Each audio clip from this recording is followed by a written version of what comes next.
Baik, terima kasih sebelumnya. Assalamualaikum warahmatullahi wabarakatuh.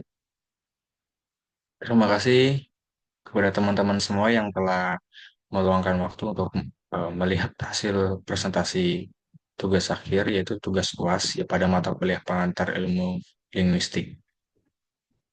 Dan yang saya hormati dan saya yang banggakan dan saya berterima kasih kepada dosen saya, yaitu Profesor Dr. Syarif Hidayatullah LCM yang telah memberikan ilmu yang bermanfaat kepada saya dan teman-teman saya hingga akhir mata kuliah pengantar ilmu linguistik ini. Di sini saya akan mempresentasikan eh, judul yaitu pada judul prinsip kerjasama dan prinsip sopan santun.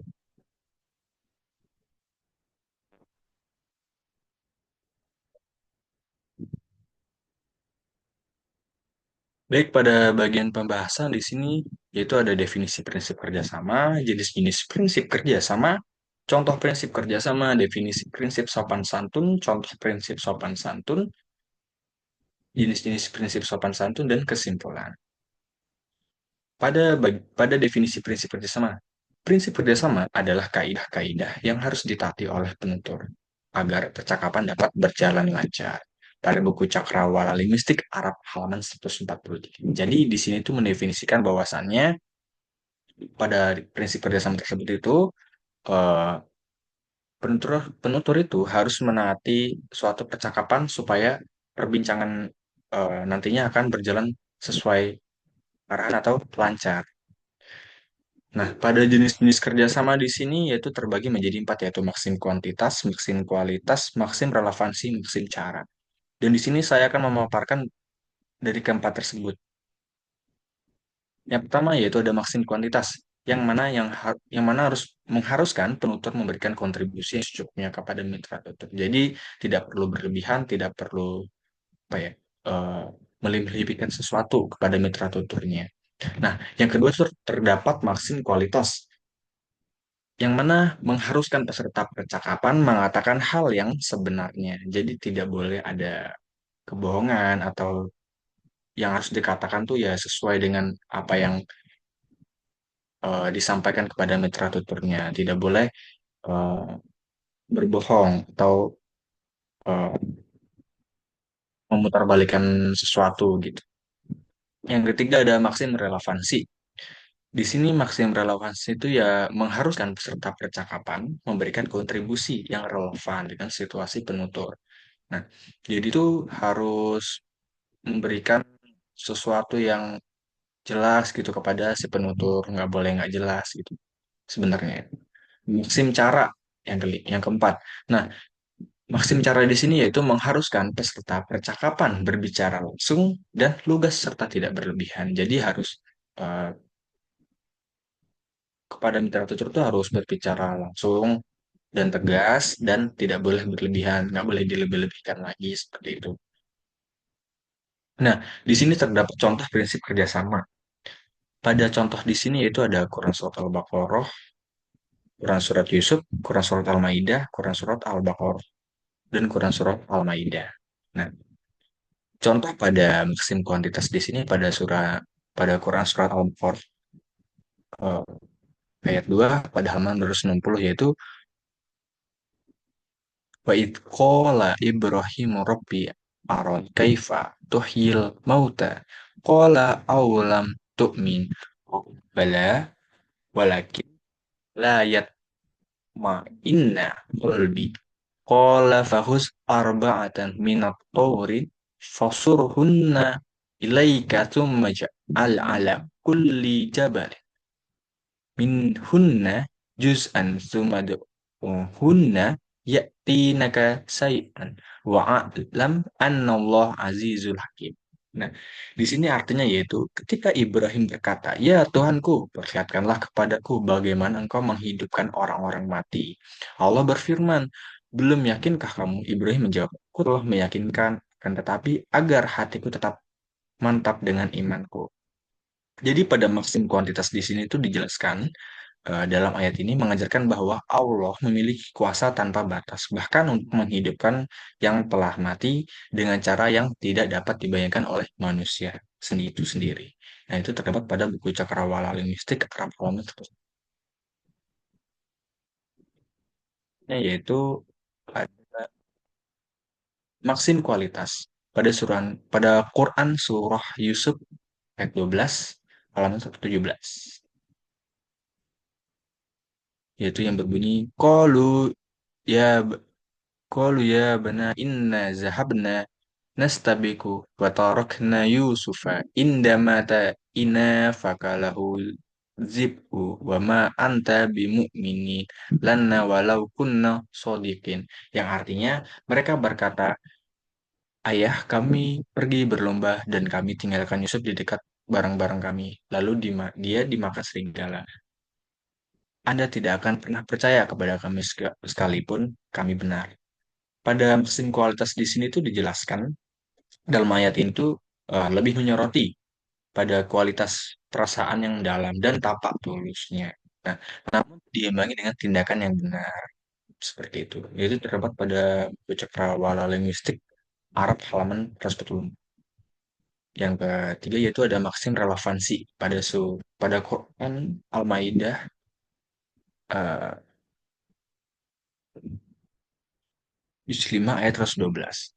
Yaitu yang berbunyi izqalal hawariyuna ya Aisyah ni Maryam yasta hal yastati'u rabbuka an yunazila alaina ma'indatan minas sama qalat taqullah in kuntum mu'minin, yang artinya ketika pengikut-pengikut Isa berkata, hai Isa, putra Maryam, maaf, sanggupkah Tuhanmu menurunkan hidangan dari langit kepada kami?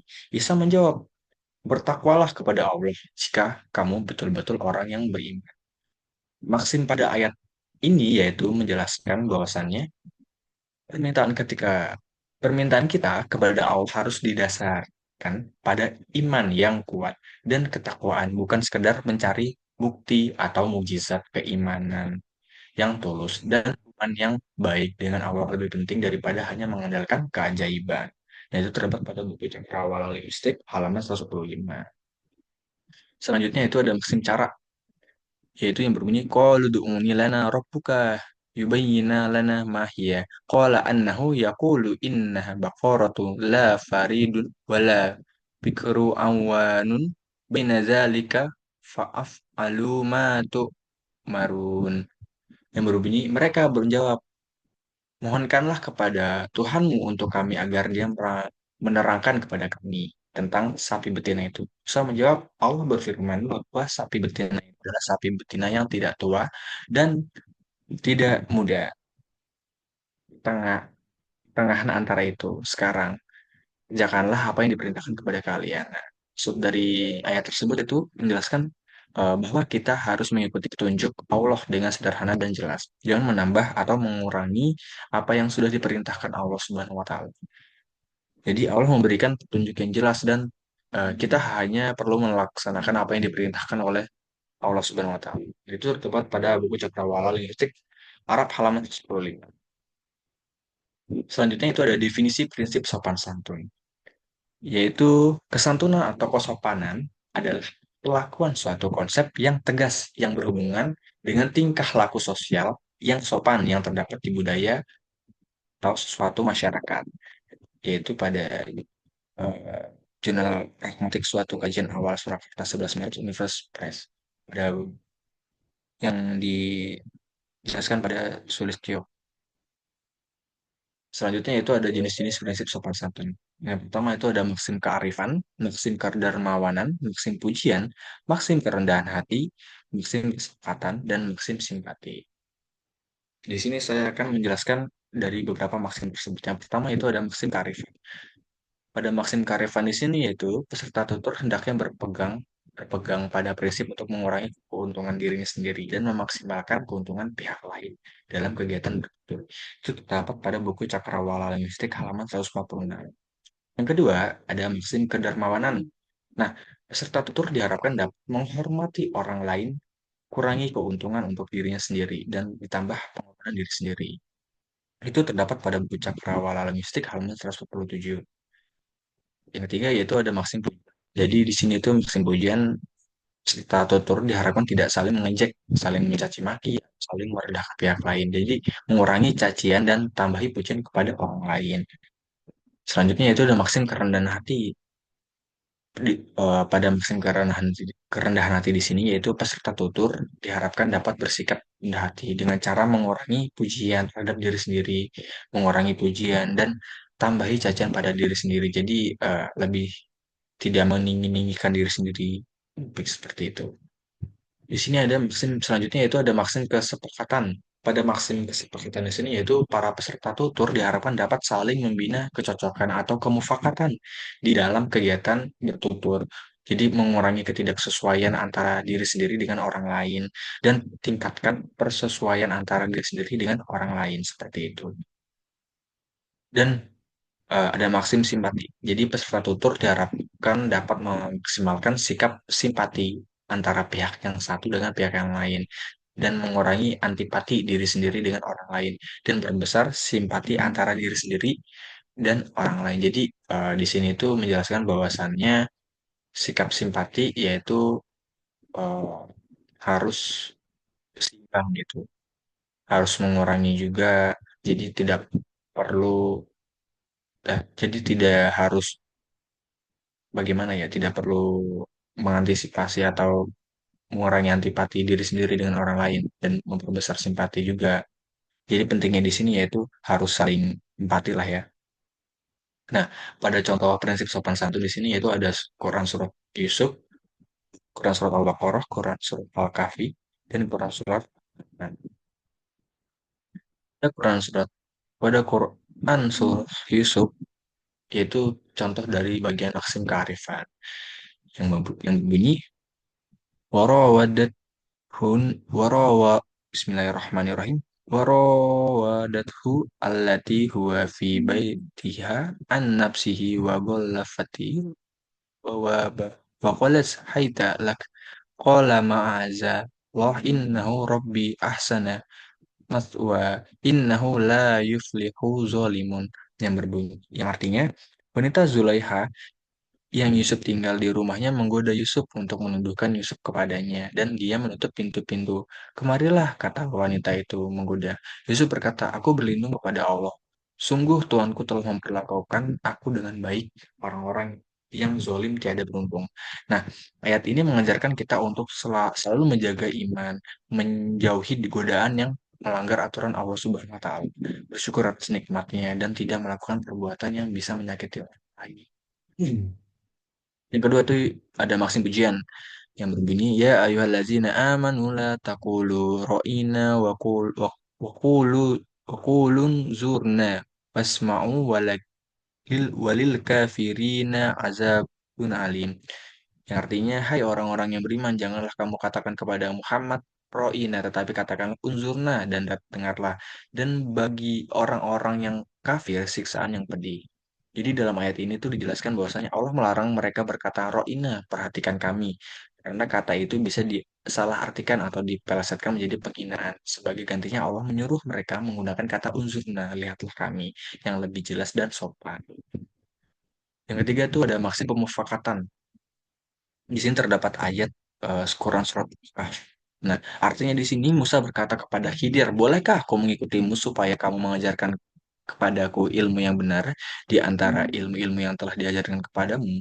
Dia menjawab nih, kamu tidak akan pernah sanggup sabar bersama aku. Bagaimana kamu dapat sabar atas sesuatu yang kamu belum mempunyai pengetahuan yang cukup tentang hal itu? Musa berkata, insya Allah, kamu akan mendapati aku sebagai orang yang sabar dan aku tidak akan menantangmu dalam sesuatu urusan pun.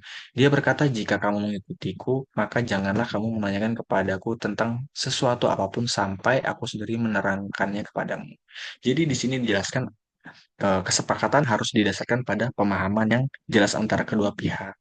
Yang kedua itu dalam belajar kesabaran dan kepatuhan terhadap aturan sangat penting agar proses berjalan lancar. Yang ketiga yaitu penting untuk memahami bahwa tidak semua hal dapat langsung dimengerti, terkadang penjelasan butuh dan konteks yang tepat.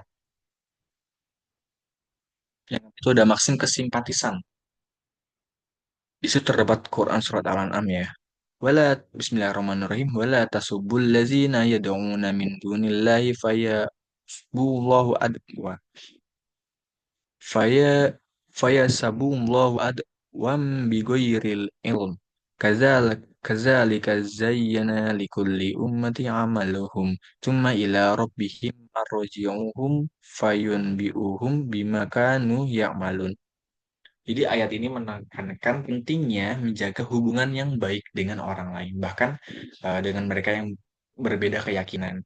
Jadi pertama itu jangan mudah menghina atau memaki orang lain, apalagi tentang keyakinan mereka, karena itu hanya akan menciptakan permusuhan. Yang kedua itu eh, bersikap bersikaplah simpati dan menghormati perbedaan agar tercipta hubungan yang harmonis. Yang ketiga itu ingatlah bahwa setiap orang bertanggung jawab atas perbuatannya di hadapan Allah Subhanahu wa Ta'ala. Nah, pada bagian selanjutnya yaitu ada kalimat proposisi dan tuturan.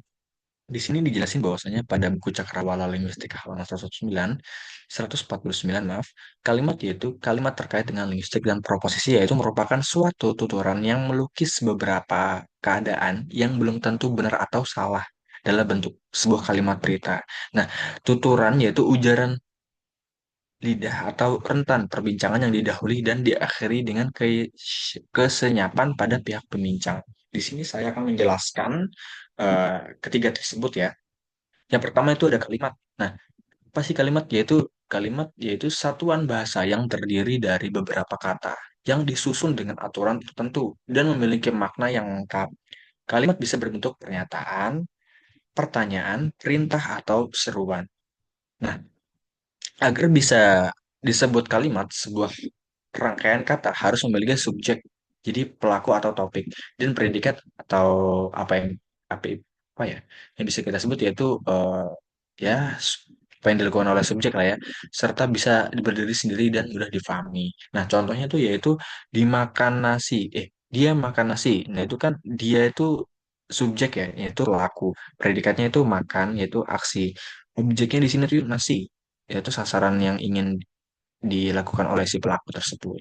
Nah, yang kedua yaitu ada proposisi. Proposisi di sini jelaskan bahwasanya dalam linguistik dan filosofi adalah sebuah pernyataan atau claim yang dapat dinilai sebagian benar atau sebagian juga salah. Dalam konteks semantik, proposisi adalah makna yang terkandung dalam kalimat yang menyatakan suatu keadaan atau fakta, terlepas dari bahasa atau cara penyampaiannya. Dengan kata lain, proposisi adalah inti dari informasi yang disampaikan oleh kalimat. Contohnya di sini yaitu bumi mengelilingi matahari. Nah, proposisi proposisi ini mengungkapkan fakta yang dapat diuji kebenarannya dan dapat dinilai sebagai benar lah ya. Kan bumi kan mengelilingi matahari itu kan makhluk fakta dan itu kan udah diuji di ilmiahnya. Nah, kalau misalkan bisa dinilai benar atau salahnya itu mungkin contoh lain dari rebus air tidak ketika merebus air tuh di atas 100 derajat Celcius itu udah ini ya udah matang. Nah, itu kan bisa terjadi salah, bisa terjadi benar kan dalam konteks hal kimianya juga. Nah, yang selanjutnya itu adalah tuturan. Nah, dalam bahasa Inggris, entourage atau merujuk pada apa yang diucapkan atau disampaikan dalam konteks percakapan atau komunikasi verbal. Dalam kajian linguistik, tuturan mencakup segala bentuk ekspresi verbal dihasilkan dalam suatu interaksi komunikatif, baik dalam bentuk kalimat penuh, frasa, kata, atau bahkan hanya bagian dari kalimat yang disampaikan oleh penutur dalam konteks tertentu. Nah, contohnya di sini apa yang kamu lakukan? Sebuah tuturan dalam bentuk kalimat tanya. Nah, yang kedua itu contohnya saya tidak tahu, sebuah tuturan berupa kalimat pernyataan. Hati-hati, sebuah tuturan yang berfungsi sebagai perintah atau seruan. Seperti itu. Selanjutnya yaitu ada bagian lokusi, ilokusi, dan perlokusi. Pada buku Cakrawala Linguistik Arab halaman 149 hingga 150, yaitu dijelaskan lokusi di sini tindak